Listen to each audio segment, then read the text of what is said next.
Hello बच्चों, let's read the question. The question said that the standard heat of formation of CH4 gas, CO2 gas and H2O liquids are minus 76.2, minus 398.8, minus 241.6 kilojoule per mole. Calculate amount of heat evolved by burning 1 meter cube of methane measured under normal STP conditions. Okay, तो basically बच्चों हमें heat of formation दे रखा है methane का, carbon dioxide का and water का। And हमसे पूछा गया है calculate the amount of heat evolve by burning 1 metre cube of methane. तो जब 1 मीटर क्यूब मीथेन को बर्न करेंगे एट एसटीपी तो कितना एनर्जी हमें मिलेगा। Okay, so first of all बात करते हैं यहाँ पे हम लोग की कॉन्सेप्ट की। तो बेसिकली बच्चों ये क्वेश्चन है आपका हीट ऑफ रिएक्शन से, heat of reaction. Okay, and हमें यहाँ पे कंबशन देखना है, किसका देखना है, मीथेन का। तो मीथेन का जो कंबशन होता है बच्चों ये क्या होगा, CH4 है, इसे हम लोग ऑक्सीजन के साथ कंबस्ट करते हैं तो यहाँ से CO2 प्लस में H2O मिलता है। Okay, H2O liquid, CO2 gas, and यहाँ पे ये गैस फॉर्म में, ये भी गैस फॉर्म में। ओके, तो ये हमारे पास कंबशन रिएक्शन है एंड इसे मैं अगर बैलेंस करूँ तो यहाँ पे मुझे बच्चों 2 लगाना होगा एंड यहाँ पे भी मुझे 2 लगाना होगा। ठीक है, तो ये हमारा बैलेंस्ड रिएक्शन है। तो हमसे पूछा जा रहा है कि जब 1 मीटर क्यूब इसका मीथेन का जब बर्न करेंगे तो कितना एनर्जी हमें मिलेगा एसटीपी पे। तो सबसे पहले बच्चों इस रिएक्शन के लिए हीट ऑफ रिएक्शन को कैलकुलेट करना पड़ेगा। तो सबसे पहले हम लोग फाइंड करते हैं हीट ऑफ रिएक्शन एंड हमें गिवन है, हमें क्या दे रखा है, हमें हीट ऑफ फॉर्मेशन दे रखा है। ठीक है, delta H naught of F दे रखा है, किसका, CH4 मीथेन का, ये दे रखा है -76.2 किलो जूल पर मोल। इसी तरह से हीट ऑफ फॉर्मेशन दे रखा अपने को CO2 का, ये दे रखा है -398.8 kilo joule per mole. And heat of formation दे रखा है H2O का, ये भी दे रखा है -241.6 किलो जूल पर मोल।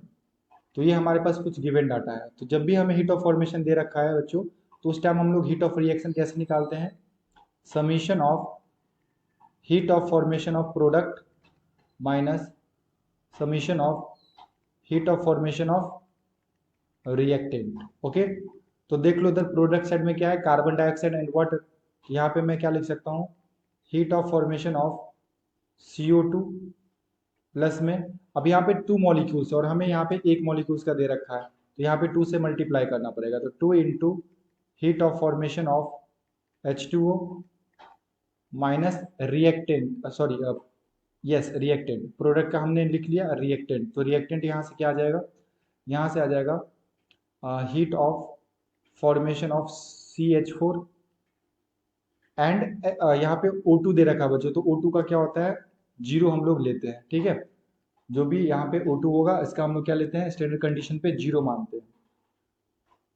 सारे का इंथैल्पी हमें दे रखा है, बस यहाँ पे वैल्यू पुट करना है। तो ये आ जाएगा हमारे पास -398.8 प्लस 2 इंटू H2O का कितना दे रखा है बच्चों, ये दे रखा है -241.6 माइनस मीथेन का दे रखा है -76.2।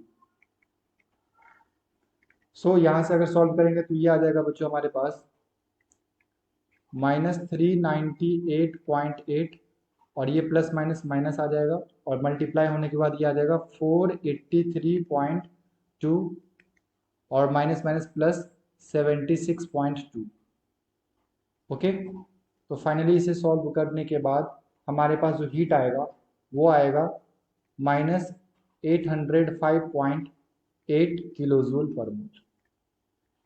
ओके, तो हमारे पास हीट ऑफ रिएक्शन आ गया, इस रिएक्शन का, पर्टिकुलर इस रिएक्शन का हमने डेल एच आर का वैल्यू निकाल लिया। अब हमें देखो बच्चों क्या कह रहा है, इसमें बोला है कि जब 1 मीटर क्यूब को बर्न करेंगे तो क्या होगा एसटीपी पे। तो at STP standard temperature and pressure, हमें पता है कि जब 1 मोल गैस का, जब एक मोल जो गैस होता है हमारे पास, ये जो वॉल्यूम ऑक्यूपाइड करता है ये करता है 22.4 लीटर। ओके, 1 मोल गैस जो है बच्चों ये एसटीपी पे 22.4 लीटर ऑक्यूपाई करता है। तो यहाँ से मैं बोल सकता हूँ मीथेन का कंबशन हुआ है। यहाँ पे कितने मोल है मीथेन का? 1 मोल है।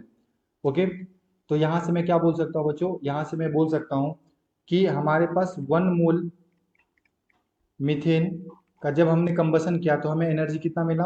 -805.8 किलो जूल। सो 1 मोल के अंदर कितने वॉल्यूम होंगे? तो एट एस टी पी 1 मोल के अंदर बच्चे होते हैं 22.4 लीटर। तो मैं यहाँ से बोल सकता हूँ कि 1 मोल का मतलब क्या हो गया? 22.4 लीटर।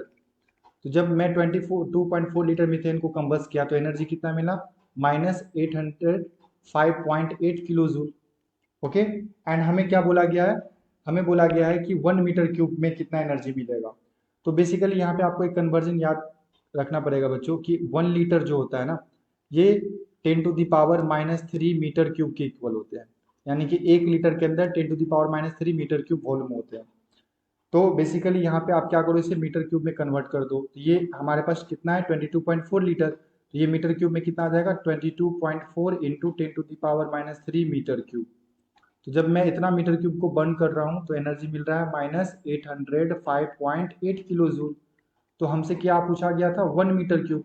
तो जब मैं 1 मीटर क्यूब को बर्न करूंगा तो एनर्जी कितना मिलेगा? -805.8 divided by 22.4 into 10⁻³ kilo joule energy मिलेगा।